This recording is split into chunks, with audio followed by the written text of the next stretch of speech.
rather harsh. It is not. It's ridiculously compliant. Like, I cannot believe how buttery smooth this ride is. That being said, there's a little wiggle in the front tires. The steering wheel does wiggle a little bit. It's got that little really quick vibration going. I'm thinking it's because the wheels are not balanced 100%. Not too bad, but just it's not to my liking, and I'm kind of picky. I know tire pressures were pretty good. Yeah, I'm 35 across in the fronts and the rears. Cold pressure for the stock Z06 was 30. I checked online, it's supposed to be 30 for the ZR1 as well. These are ZR1 wheels, so I started this morning at 31 PSI. We're up to 35. Like I said, it's 82 out. I've been driving now for close to 4 hours. Yeah, 4.5 hours. So you're going to put heat in the tires. So it's all good. This thing tools around in 6th gear like it's nobody's business. Viper does it as well, but Viper doesn't have cruise control. This does. So for open road car, the C6 wins.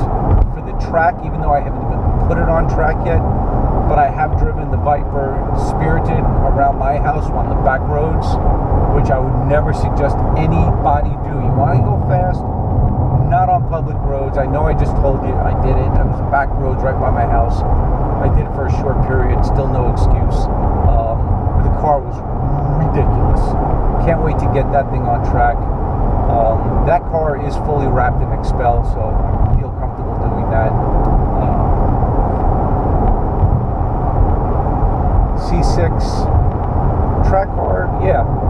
Proper seat in it, I think she'd be amazing on track as well. But I don't know that I want to do anything to this car other than the front's got the Expel right on the front clip and the headlights. The rest of the car needs to be done in Expel, and then I'm going to ceramic coat everything.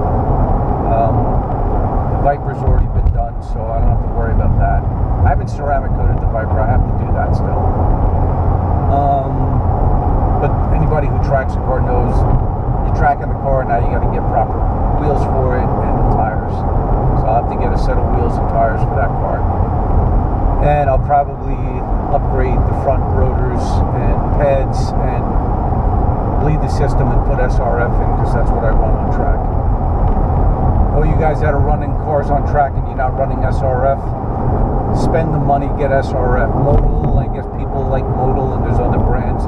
SRF is bulletproof. It's the best way to go. That's my opinion. It's not even so much my opinion. It is my opinion. Others will argue, but you're going to spend on Amazon, I think I'm getting it for like just under $60. Why chintz it? It's got the highest boiling point of any .4. It exceeds .4, and it's what I use in my Cayman, and I race that crap out of that thing. So that's brake fluid. I mean, look at this road. This is just so much fun. Even though I'm driving like an old man, it's just so absolutely effortless. I'm at 1300 RPM. I know that's boring as all get out, but sometimes it's all about just driving. And to just drive, I'd rather be in my Boxster. I think it's a lot more fun. It's a little bit more engaging, even though it's PDK. It's got that, it's a 718 Boxster. I know I'm throwing one in the mix out of nowhere. But what that car can do is just ridiculous. And it sounds like a little Subaru. I don't care. Subaru doesn't handle the way that car does. That's for damn sure. Its handling is ridiculous. Steering feel is amazing. Steering in the C6 is really good, actually. It's a little slightly vague, I think. But I also think it's because... here we go. We're getting onto the main road right now. This is the heaven's bit. I'm going to probably drive it in 4th gear just to have I think it's because I'm not used to driving this car, so it's got 285 sections in the front, which is a little more than the Viper. The Viper's running 275s in the front.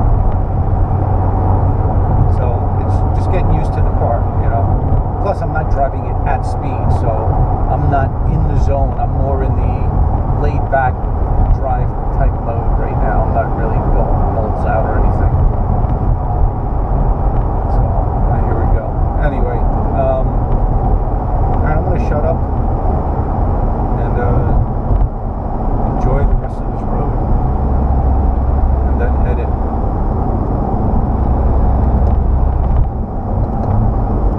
Turn left onto Lula Road. To Lula Road.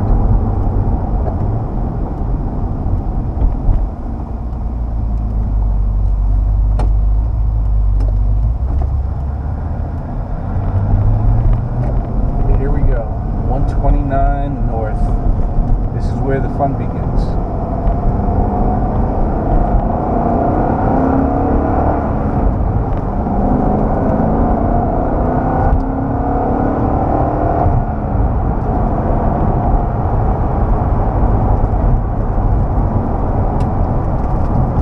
I don't want a cop pulling me over, so.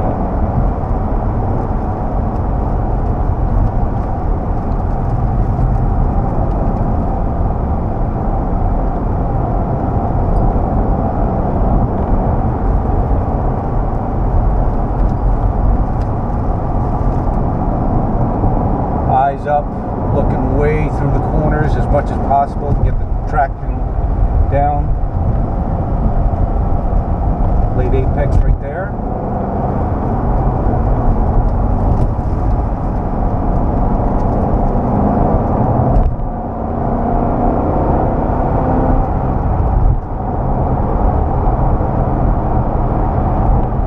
So we were averaging 24 miles per gallon. Pretty sure that's going to drop down to like 22 by the time I'm done here. Alright, I got 35 mile an hour zone coming up. I'm blasting in at 68. If there's a cop coming up, I certainly don't want him to take the car from me because I'm sure they're just dying to do that. So 10 miles an hour over. That should be fine.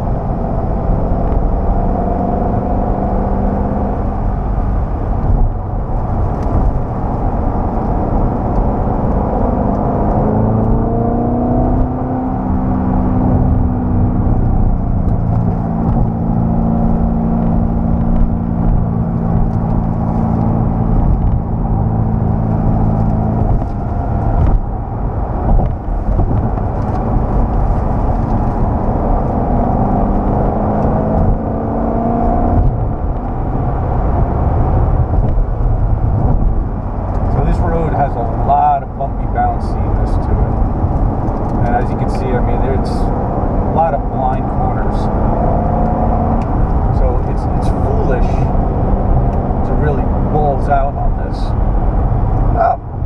And of course you have the 18-wheeler coming the opposite direction. That's always fun. Excuse me, I can't make this turn. Can I head on into you? In 26.9 miles, you'll arrive at tail of the Dragon Store. And that is our cue to have lunch. Alright. I'm not going to barnstorm a straight road. It's pointless. Anybody can mash a throttle. I'm all about twisties. How fast can you enter the corner? And how fast can you come out of the corner? Obviously, the old adage, slow in, fast out. Ideally, I want to carry as much speed as I possibly can physically so the car can still turn and they get back on throttle as quickly as possible without unbalancing the car. Literally dancing on the pedals, dancing on the grip of the tires. The learning curve in this car, I'm sure, is going to be a lot longer than in my Cayman, because the Cayman is 240 horsepower to the rear wheels. So you get that sense of, you can can really toss the car more. This is 505, and this weighs not even 100 pounds more than my Cayman. So this is going to be built up slowly. Yeah, I think I have to take this on track. How could you not? Greatest sign in the world, 45 mile an hour, snake. That means 65 to 75. So we know speed limits on curbs is way, way low.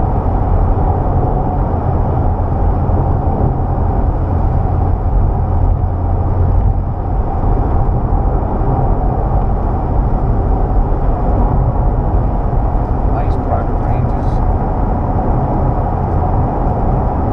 Look at the camber that's in this road too. Now, you may not be able to see it there, but there is excellent camber in this road. Oh my lord, this is happening. Holy crap, that was great. Oh, I want to come back at 90 through there. That had, look at the camber.